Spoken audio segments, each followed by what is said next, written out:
राजतंत्र में एक व्यक्ति लूटता है और प्रजातंत्र में कई व्यक्ति मिलकर लूटते हैं।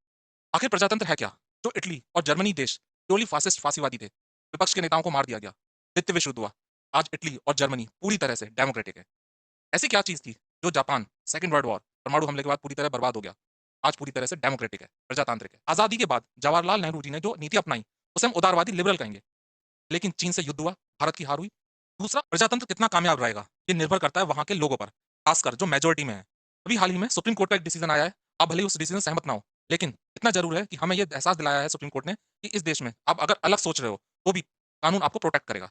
नमस्कार दोस्तों, आज हम बात करेंगे चुनाव, प्रजातंत्र और प्रजातंत्र के अलग अलग रूपों की। कभी ना कभी हमने चुनाव के समय जरूर सोचा होगा, राजतंत्र में एक व्यक्ति लूटता है और प्रजातंत्र में कई व्यक्ति मिलकर लूटते हैं।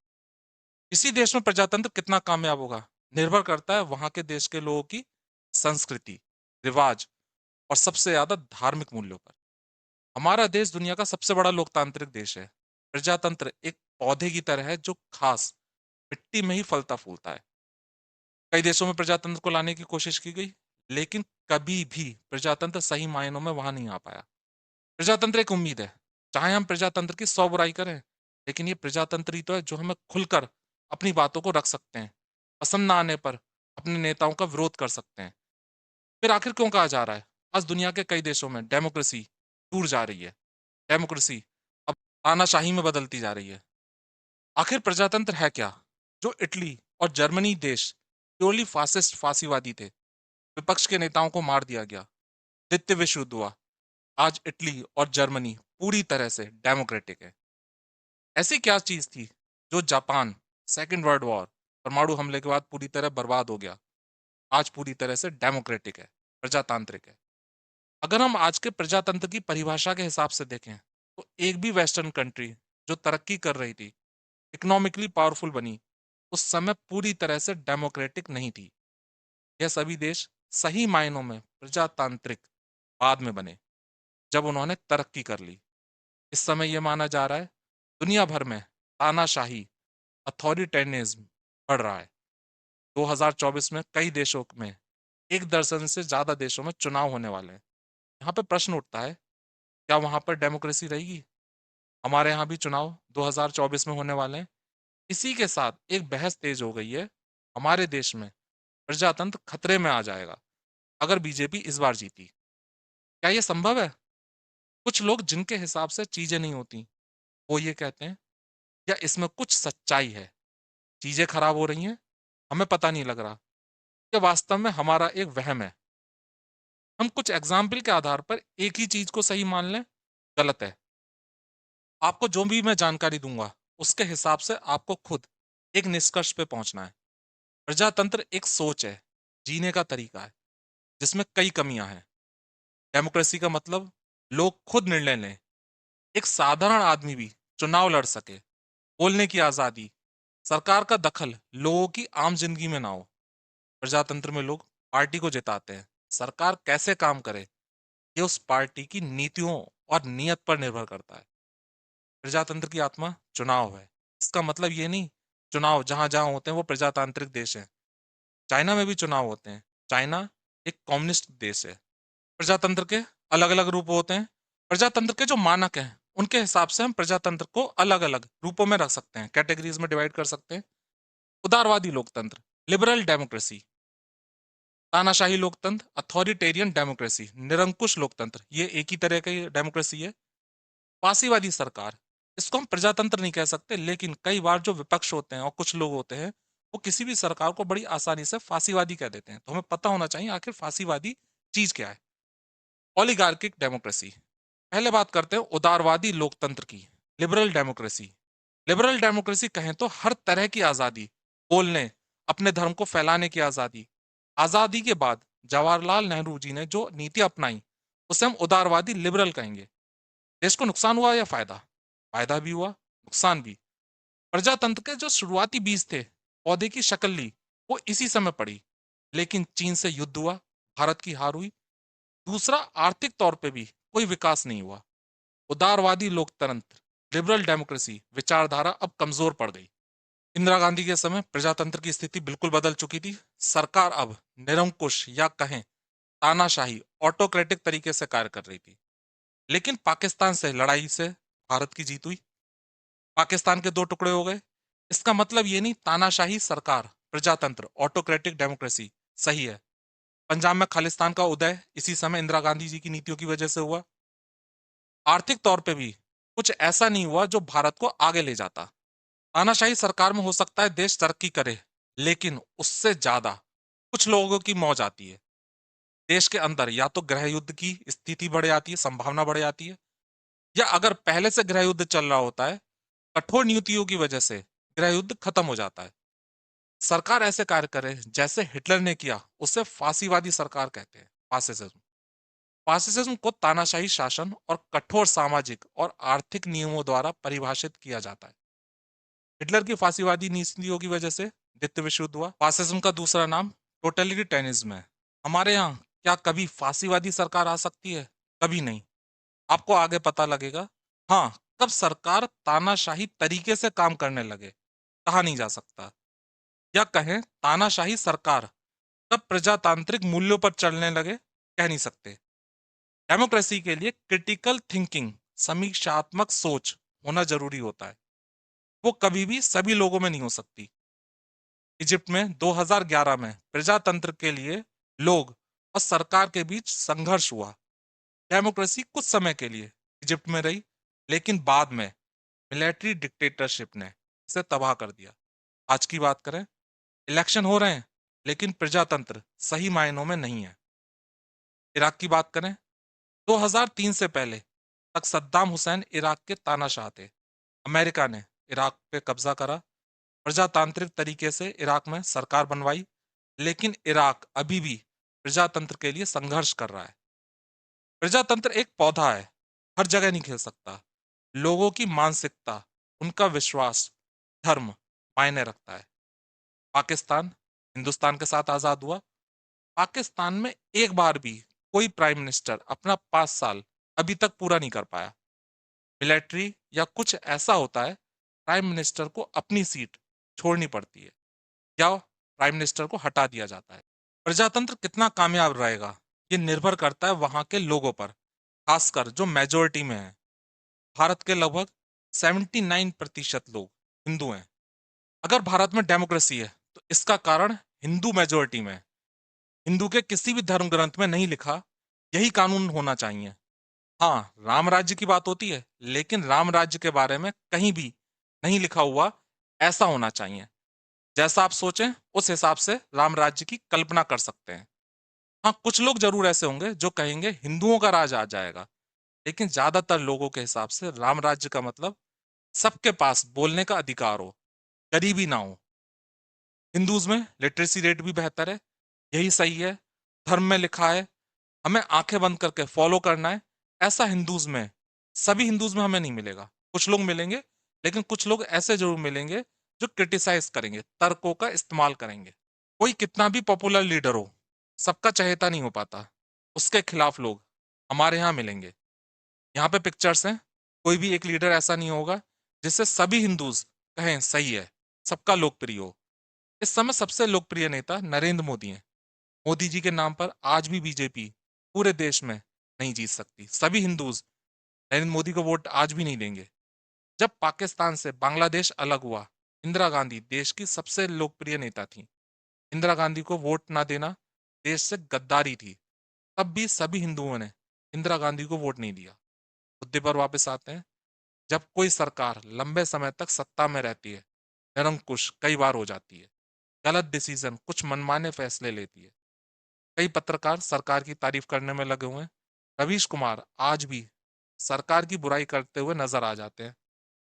आज मोबाइल का जमाना है, कई चैनल हैं जहां आम लोग, पत्रकार सरकार की कमी गिनाते हुए नजर आएंगे। ये सोचा जाए सभी या ज्यादातर पत्रकार टीवी पर सरकार की गलतियों की समीक्षा करें, ऐसा मुश्किल है। हर कोई उगते हुए सूरज की पूजा करता है।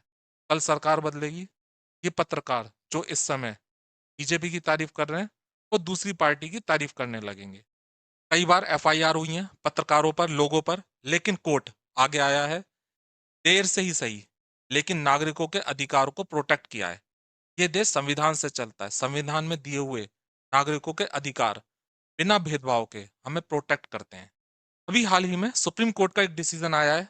आप भले ही उस डिसीजन से सहमत ना हो, लेकिन इतना जरूर है कि हमें यह एहसास दिलाया है सुप्रीम कोर्ट ने कि इस देश में आप अगर अलग सोच रहे हो तो भी कानून आपको प्रोटेक्ट करेगा। इस डिसीजन के बारे में आपको बाद में बताऊंगा। अगर हम बात करें हमारे यहाँ लेजिस्लेचर, विधायिका, एग्जीक्यूटिव कार्यपालिका और जुडिशरी न्यायपालिका, इन तीनों के अलग अलग कार्य और दायरे अलग अलग हैं। अगर कोई एक अंग अपनी ताकत का गलत इस्तेमाल करता है तो दूसरा उसे रोकता है। कानून के दायरे में रहकर जुडिशरी निर्णय देती है, कानून संसद बनाती है। अगर कोई कानून लोगों के अधिकार का उल्लंघन करता है, कोर्ट उसे खत्म भी कर सकता है। जब हमें लगता है सारे दरवाजे बंद हो गए, तब जुडिशरी आम आदमी के बचाव में आती है। संविधान में आर्टिकल 124 सुप्रीम कोर्ट के जजेस के बारे में। हमारे देश में कॉलेजियम सिस्टम को फॉलो किया जाता है। 1990 में सर्वोच्च न्यायालय सुप्रीम कोर्ट के 2 फैसलों के बाद यह व्यवस्था बनाई गई और 1993 से इसी के माध्यम से हाई कोर्ट, उच्च न्यायपालिका में जजों की नियुक्ति की जाती है। कॉलेजियम सिस्टम पार्लियामेंट में नहीं बना है, सुप्रीम कोर्ट के डिसीजन के द्वारा कॉलेजियम सिस्टम का बनाया गया है। सुप्रीम कोर्ट के कॉलेजियम की अध्यक्षता चीफ जस्टिस ऑफ इंडिया द्वारा की जाती है और इसमें सुप्रीम कोर्ट के 4 अन्य सीनियर जजेस शामिल होते हैं। सुप्रीम कोर्ट के जजेस डिसाइड करते हैं अगला सुप्रीम कोर्ट में जज कौन रहेगा। सुप्रीम कोर्ट और हाई कोर्ट में जजों की नियुक्ति तथा तबादलों का फैसला भी कॉलेजियम ही करता है। उच्च न्यायालयों में कौन जज प्रमोट होकर सुप्रीम कोर्ट जाएगा, यह फैसला भी कॉलेजियम ही करता है। कॉलेजियम की सिफारिशें प्रधानमंत्री और राष्ट्रपति को भेजी जाती हैं और उनकी मंजूरी मिलने के बाद ही नियुक्ति की जाती है। इस व्यवस्था को आप गलत कह सकते हो। जजेस तो एक तरह से राजा की तरह हो गए, अपना उत्तराधिकारी खुद अपॉइंट करते हैं। लेकिन यही व्यवस्था है जिसकी वजह से सरकार का दखल जुडिशरी में नहीं हो पाता। संविधान में हमें मौलिक अधिकार, फंडामेंटल राइट्स दिए हैं जो व्यक्तियों के लिए आवश्यक हैं और लोगों की नैतिक, बौद्धिक और आध्यात्मिक रूप से विकसित करने में भी मदद करते हैं। सरकार ने आर्टिकल 370 को खत्म करा, उसके अच्छे परिणाम हमें देखने को मिल रहे हैं। हम सभी लोग सरकार के इस कदम को हमने सपोर्ट करा है। इसी मैटर से रिलेटेड एक केस सुप्रीम कोर्ट गया। आप सुप्रीम कोर्ट के जजमेंट को हो सकता है पसंद ना करो, क्योंकि एक व्यक्ति ने जो ये आर्टिकल 370 था इसके विरोध में बात करी थी। सुप्रीम कोर्ट का जो जजमेंट आया वो बताता है कि जुडिशरी हर आदमी को प्रोटेक्ट करेगी। सुप्रीम कोर्ट ने जो जजमेंट दिया है उसको देखते हैं। Citizens have right to criticise revocation. Citizens के पास में अधिकार है कि वो आलोचना करें रिवोकेशन ऑफ आर्टिकल 370। जो आर्टिकल 370 का जो खात्मा हुआ, रिवोकेशन हुआ है, उसको क्रिटिसाइज कर सकते हैं। एससी सुप्रीम कोर्ट ने कहा है। इसको मैं आपको बताना चाहूंगा क्योंकि इसमें जो चीज कही है ये अभी का ही जजमेंट है, कोई ये नहीं है कि बहुत पुराना है। The supreme court on Thursday, supreme court ने थर्सडे में कहा था क्वेश्ड एन एफआईआर, और एक एफआईआर को क्वेश्च कर दी, खत्म कर दिया।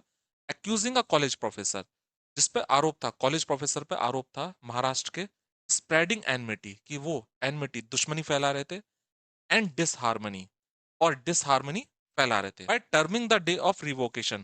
क्योंकि जो प्रोफेसर जो थे उन्होंने जो कहा था रिवोकेशन का जो दिन था जिस दिन खात्मा हुआ था, जो आर्टिकल 370 को खात्मा करा था सरकार ने, उसको कहा था of special Jammu and Kashmir under article 370 a black day, उसे एक ब्लैक डे कहा था जो प्रोफेसर थे। And wishing happy independence to the people of Pakistan, और पाकिस्तान के जो लोग थे उन्हें हैप्पी इंडिपेंडेंस डे का ऑन अ व्हाट्सएप ग्रुप पे जहां पे फैकल्टी और पेरेंट्स भी जुड़े हुए थे।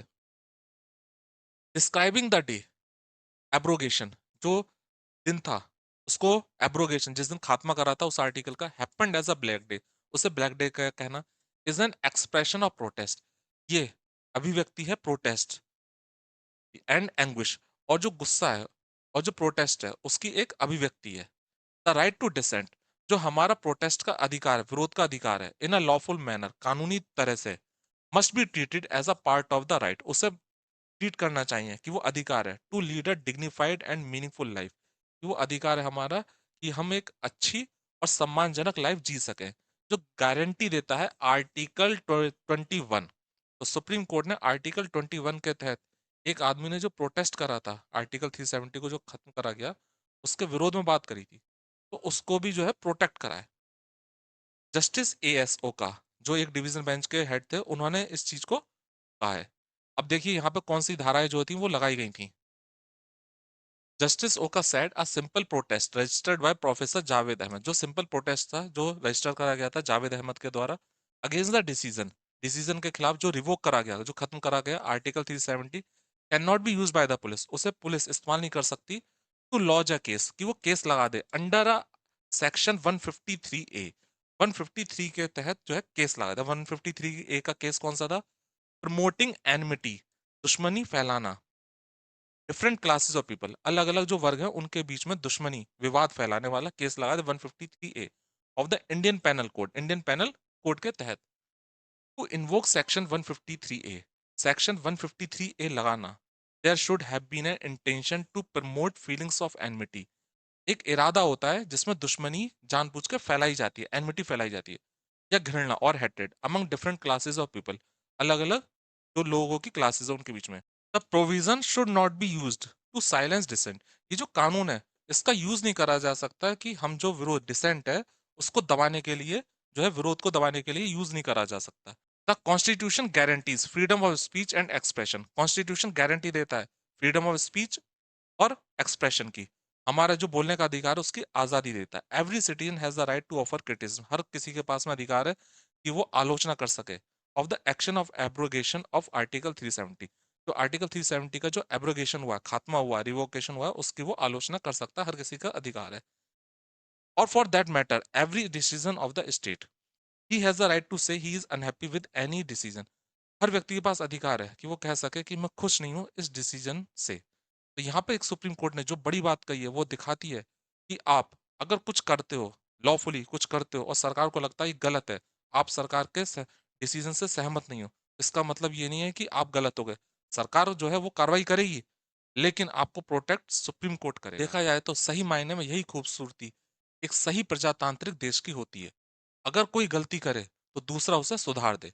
आप हर किसी से उम्मीद नहीं करोगे कि हर कोई सही होगा, कुछ गलती करेंगे कुछ सही होंगे, जहां पे एक गलती करेगा दूसरा सुधारेगा। कमियां तो सब में होती हैं और प्रजातंत्र में जो कमियां होती हैं वो समय समय पे सुधार होते हैं। भारतीय संविधान में मौलिक अधिकारों को संयुक्त राज्य अमेरिका के बिल ऑफ राइट्स से प्रेरित होकर जोड़ा गया था। यह अधिकार भारतीय संविधान के भाग थर्ड में निहित है। संविधान में आर्टिकल 12 से 35 मौलिक अधिकारों फंडामेंटल राइट्स से संबंधित हैं। मौलिक अधिकार फंडामेंटल राइट्स भारत के सभी नागरिकों को बिना किसी भेदभाव के सब पर लागू होते हैं। ये फंडामेंटल राइट्स 6 इस प्रकार हैं। राइट टू इक्वेलिटी, समानता का अधिकार, आर्टिकल 14 से 18 तक है। राइट टू इक्वेलिटी, सभी लोगों को बिना किसी धार्मिक भेदभाव के, उनकी भाषा के आधार पर या जिस जगह वो रहते हैं समानता का अधिकार देता है। राइट टू फ्रीडम, स्वतंत्रता का अधिकार, ये आर्टिकल 19 से 22 तक है। थर्ड, राइट अगेंस्ट एक्सप्लॉयटेशन, शोषण के विरुद्ध अधिकार।